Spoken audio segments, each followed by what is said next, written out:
Lanjut ke soal nomor 6. Agar persamaan kuadrat x kuadrat ditambah 2 plus ax ditambah b sama dengan 0 memiliki tepat satu akar real. Nilai minimum dari b min a adalah titik-titik. Untuk menjawab soal ini, kita ingat ada sebuah syarat persamaan kuadrat akan memiliki tepat satu akar real apabila dia memiliki diskriminan sama dengan 0, ya. Apa itu diskriminan? Nah, rumusnya b kuadrat min 4ac, ya. Berarti sama dengan 0. Nah, dari mana menentukan b, a, dan c-nya? Yaitu dari persamaan kuadrat ini. X kuadrat ditambah 2 plus ax ditambah b sama dengan 0, ya. A-nya 1 di sini. Karena A itu adalah koefisien X kuadrat. Kemudian B-nya 2 plus A, ya, B itu adalah koefisien X, dan C-nya adalah B. C itu adalah konstanta, atau yang tidak punya X, kalau bahasa saya gitu ya.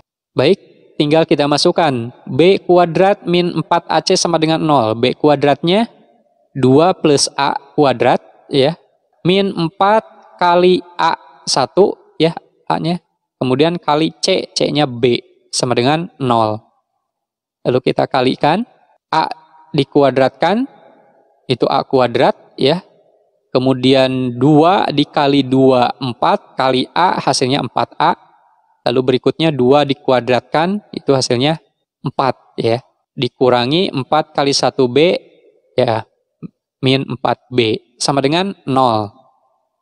Sehingga kita peroleh, ini pindah ruas, ya, A kuadrat sama dengan 4B, ya, karena min 4B-nya pindah ruas menjadi positif, ya. 4B min 4A min 4. Nah, ini akan lebih besar sama dengan 0, ya. Kenapa lebih besar sama dengan 0? Tadi karena diskriminannya sama dengan 0. Artinya nilai A kuadrat di sini paling kecil itu sama dengan 0, ya. Jadi bisa kita tulis A kuadrat sama dengan 4B min 4A min 4 lebih besar sama dengan 0. Lalu kita uraikan, ya. Kita faktorkan yang 4B min 4A min 4. Nah, ini bisa kita keluarkan 4-nya, ya. 4 dikali B min A. Lebih besar sama dengan min 4-nya pindah ruas menjadi positif 4. Kemudian berapa B min A-nya? Tinggal 4 dibagi 4, ya. Itu lebih besar sama dengan 1. Nah, pertanyaannya tadi, nilai minimum dari B min A. Berarti jawabannya adalah 1, ya. Karena B min A lebih besar sama dengan 1. Lanjut ke soal nomor 7. Bilangan asli X merupakan bilangan asli yang kurang dari 45 dan X kuadrat memiliki tepat 5 faktor positif. Banyaknya X yang mungkin adalah titik-titik.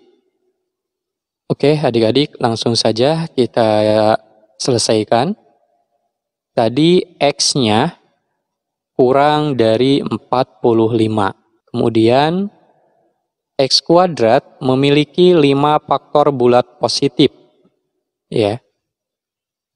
Nah, karena 5 ini sama dengan 5 kali 1, ya, atau kita faktorkan 5 kali 1 itu 4 plus 1 dikali 0 plus 1, ya. Maka X kuadrat menjadi sama dengan A pangkat 4 dengan A-nya bilangan prima. Nah, sekarang kita tentukan X dengan cara akarkan kedua buah ruas, ya. X kuadrat kita akarkan menjadi X, kemudian A pangkat 4 kita akarkan menjadi A pangkat 2. Nah, tadi X-nya itu kan kurang dari 45, ya. Sehingga X sama dengan A pangkat 2 kurang dari 45. Kita cari angka-angkanya. Jika A-nya 2, ya, berarti kan 2 kuadrat, maka X-nya 4. Jika A-nya 3 kuadrat, berarti X-nya 9. Kemudian jika A-nya 5, ingat tadi ya, A-nya bilangan prima. Nah, jika A-nya 5, berarti 5 kuadrat, itu sama dengan 25. Nah, sekarang jika A-nya 7 kuadrat, berarti X-nya 49. Nah, sementara tadi X-nya harus kurang dari 45. Jadi, untuk A sama dengan 7 itu tidak termasuk. Jadi, banyaknya X yang mungkin ada 3 buah nilai. Lanjut ke soal nomor 8. Seorang pedagang keliling mempunyai kebiasaan melihat waktu sholat melalui bayangan tongkatnya. Suatu hari, ia melakukan sholat duha di kota A dan melanjutkan perjalanan menuju kota B saat panjang bayangan tongkatnya setengah dari tongkat aslinya. Di tengah perjalanan, ia beristirahat 30 menit untuk melakukan sholat duhur dan makan, baru kemudian melanjutkan perjalanannya kembali. Ia sampai di kota B saat waktu zuhur sudah berakhir dan menempuh perjalanan tersebut dengan total waktu 6 jam. Jika perbandingan antara kecepatan perubahan bayangan pada tongkat dengan kecepatan rata-rata perjalanannya adalah 1:200.000, maka perbandingan antara panjang tongkat dengan jarak perjalanan yang ia tempuh adalah titik-titik. Nah, adik-adik, di sini harusnya pertanyaannya perbandingan antara panjang bayangan tongkat ya dengan jarak perjalanan yang ia tempuh. Baik adik-adik, untuk menjawab soal ini, kita sketsa apa yang diketahui dari soal ya. Tadi seorang pedagang keliling itu, dia akan berangkat dari kota A ke kota B ya. Suatu hari ia melakukan sholat duha di kota A pada saat panjang bayangan tongkatnya itu setengah dari tongkat aslinya. Saya gambar seperti ini di kota A ya. Saya gambar tongkat pedagang keliling tadi ya, misalnya L, nah maka bayangannya adalah setengah L ya. Kemudian di tengah perjalanan, nah ini di tengah-tengah dia istirahat untuk sholat duhur dan makan ya, selama 30 menit. Dan sampai di kota B pada saat waktu duhur sudah berakhir. Nah, kalau duhur berakhir berarti panjang bayangan tongkatnya itu sama dengan panjang tongkat aslinya. Ya. Ya, kalau saya gambar seperti ini. Ini L tongkatnya ya. Kemudian bayangannya L juga ya. Nah, kemudian jarak tempuhnya dari kota A ke kota B itu 6 jam. Nah, ini sebenarnya tidak mesti harus dihitung ya, karena sudah diketahui perbandingan antara kecepatan perubahan bayangan pada tongkat dengan kecepatan rata-rata perjalanannya. Jadi gak usah ditulis juga, gak jadi masalah ya. Yang paling penting di sini perbandingan antara kecepatan perubahan bayangan pada tongkat dengan kecepatan rata-rata perjalanannya. Nah, perlu kita perhatikan di sini perubahan bayangan pada tongkat. Panjang bayangan pada tongkat tadi di kota A pas melaksanakan sholat duha itu setengah L-nya ya, atau setengah panjang dari tongkat aslinya. Kemudian pas sampai di kota B, waktu duhur sudah berakhir. Panjangnya itu sama dengan panjang tongkat aslinya, atau L katakan. Nah, tinggal dijumlah aja ya, setengah L ditambah 1 L, yaitu 3/2 L ya. Kemudian jaraknya di sini tidak disebutkan, katakanlah S ya. Sehingga yang dimaksud dengan perbandingan antara kecepatan perubahan bayangan pada tongkat dengan kecepatan rata-rata perjalanannya 3/2 L per S sama dengan 1/200.000 ya. Nah, pertanyaannya, berapa perbandingan antara panjang bayangan tongkat dengan jarak perjalanan yang ditempuh pedagang keliling tadi? Ya, tinggal dibagi saja. 1/200.000 dibagi 3/2 atau dikali silang ya.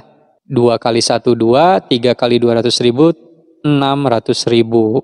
Kita sederhanakan menjadi 1/300.000. Jadi jawabannya adalah 1/300.000. Lanjut ke soal nomor 9. Diberikan segi 4 tali busur ABCD. Garis AC memotong BD di E. Misalkan M titik tengah BC dan N perpotongan garis EM dan AD. Jika DE sama dengan 4 satuan, kemudian BE sama dengan 6 satuan, CE sama dengan 8 satuan, dan BC sama dengan 10 satuan, maka panjang AN adalah titik-titik. Oke, adik-adik, untuk menjawab soal ini, kita ingat ya, segi 4 tali busur itu merupakan segi 4 yang titik-titik sudutnya terletak pada lingkaran, ya. Sehingga jumlah dua sudut yang saling berhadapan pada segi 4 tali busur yaitu 180 derajat. Nah, pertama kita gambar dulu sebuah lingkaran ya. Nanti kita buat segi 4 tali busur ABCD-nya. Kita buat lingkaran. Oke. Setelah itu, sebelum membuat segi 4 tali busur ABCD, perhatikan apa yang sudah diketahui dari soal. Tadi jika DE ya, DE itu sama dengan 4 satuan, kemudian BE sama dengan 6 satuan. Sementara CE ya 8 dan BC sama dengan 10. Di sini ada dua garis yang memiliki panjang sama ya, yaitu DB. Kenapa? Karena DE-nya 4, kemudian BE-nya 6. Kalau kita jumlahkan 10 ya. Nah, kenapa DB ini sama dengan garis BC? Karena tadi titik E itu ya merupakan perpotongan antara garis AC dan garis BD. Nah, sehingga dapat disimpulkan garis BD itu sama dengan garis BC ya. Kita buat garis BD dan BC. Ya, seperti ini sama ya. Panjangnya 10 satuan ya. Selanjutnya, tadi E itu merupakan titik potong garis AC dan BD ya. Berarti kita buat sebuah garis yang berpotongan, yaitu garis BD dan AC. Nah, titik potong ini yang disebut dengan titik E ya. Kemudian, misalkan titik M itu titik tengah BC ya. BC titik tengahnya M. Ya, kita tulis dulu nih, BC-nya 10 ya. Kemudian DE, DE-nya 4, dan BE ya, BE-nya 6, kemudian CE-nya 8. Oke, setelah itu tadi titik M-nya sudah, kemudian titik N, perpotongan garis EM dan AD. EM dan AD ya, kita perpanjang EM ini sehingga titik N-nya di sini. Oke, pertanyaannya berapa panjang AN? Nah, AN ini. Untuk mengetahui berapa panjang AN, kita gunakan konsep kesebangunan pada segitiga AED ya. Cuman perhatikan di sini, AE sama AD-nya belum diketahui. Jadi harus dicari dulu. Nah, perhatikan garis NM ya. Tentu di N ini siku-siku ya, kemudian di titik E juga siku-siku. Sehingga besar sudut yang ini nih itu sama besar dengan sudut yang ada di seberangnya ya, berseberangan. Kemudian sudut EAN itu juga sama dengan sudut EBC ya. Nah, sehingga dapat kita simpulkan karena DE ini 4, berarti DE ini setengah dari EC kan. EC-nya 8. Nah, setengahnya 4. Maka AE pun setengah dari BE. Berapa? Berarti 3 ya. Dan AD ini bisa setengah dari BC atau kita gunakan rumus Pitagoras. Yaitu hasilnya 5. Nah, sehingga diperoleh rumus kesebangunan pada segitiga AED untuk mencari AN ya. AN per AE sama dengan AE per AD ya. Kita uraikan. AE kali AE, AE kuadrat sama dengan AN dikali AD. AE kuadratnya ya, AE-nya kita ganti dengan 3. Berarti 3 kuadrat sama dengan AN dikali 5. Sehingga diperoleh nilai AN sama dengan 3 kuadrat 9 ya, lalu dibagi 5. Ya, jawabannya 9/5. Lanjut ke soal nomor 10. Lukman dan Hakim adalah teman satu pesantren. Mereka berencana pulang ke kampung halaman dengan mengendarai motor masing-masing. Rute perjalanan pulang mereka sama. Pada hari H, Lukman jatuh sakit, sehingga dia akan pulang dengan diantar oleh temannya yang lain. Sebelum berangkat, mereka melakukan sholat duha secara munfarid dengan jumlah rakaat yang sama dalam durasi waktu yang sama. Karena dalam keadaan sakit, sebelum sholat duha, Lukman melakukan tayamum sebagai pengganti wudunya. Lukman dan Hakim memulai wudu dan tayamum pada waktu yang sama. Untuk melakukan satu rukun fi'liyah dari wudu dan tayamum yang berupa perbuatan, dibutuhkan waktu 2 menit. Tepat setelah melakukan sholat duha, keduanya langsung berangkat. Jika salah satu dari mereka yang berangkat lebih dulu berangkat pada pukul 8.15 dengan kecepatan 3/4 lebih lambat dari yang berangkat setelahnya, maka pukul berapakah paling cepat salah satu dari mereka yang berangkat lebih akhir dapat menyusul yang berangkat lebih dulu? Oke. Yang pertama tadi kita garis bawahi ada rukun fi'liyah, ya, rukun fi'liyah wudu dan tayamum. Rukun fi'liyah wudu kita tahu ada 4 ya. Yang pertama membasuh wajah, kemudian membasuh kedua tangan, ya. Ketiga mengusap sebagian rambut kepala, ya. Kemudian yang keempat adalah membasuh kedua kaki, ya, sampai mata kakinya. Kemudian rukun fi'liyah tayamum itu ada 2 ya, beda dengan wudu. Yang pertama mengusap wajah, yang kedua mengusap kedua belah tangan, ya. Nah, sehingga tadi dikatakan untuk melakukan satu rukun fi'liyah itu dibutuhkan waktu 2 menit, ya. Nah, karena Lukman itu tadi sakit, dia melakukan tayamum, ya, sehingga Lukman butuh 4 menit. Kemudian Hakim dia melaksanakan wudu butuh 8 menit. Sehingga selisih waktu berangkatnya adalah 4 menit. Nah, diketahui kecepatannya, ya, kecepatan Lukman itu sama dengan 3/4 kecepatan Hakim. Saya notasikan Lukman di sini L, ya, kemudian Hakim H. Jadi tadi kan PL sama dengan 3/4 PH, ya.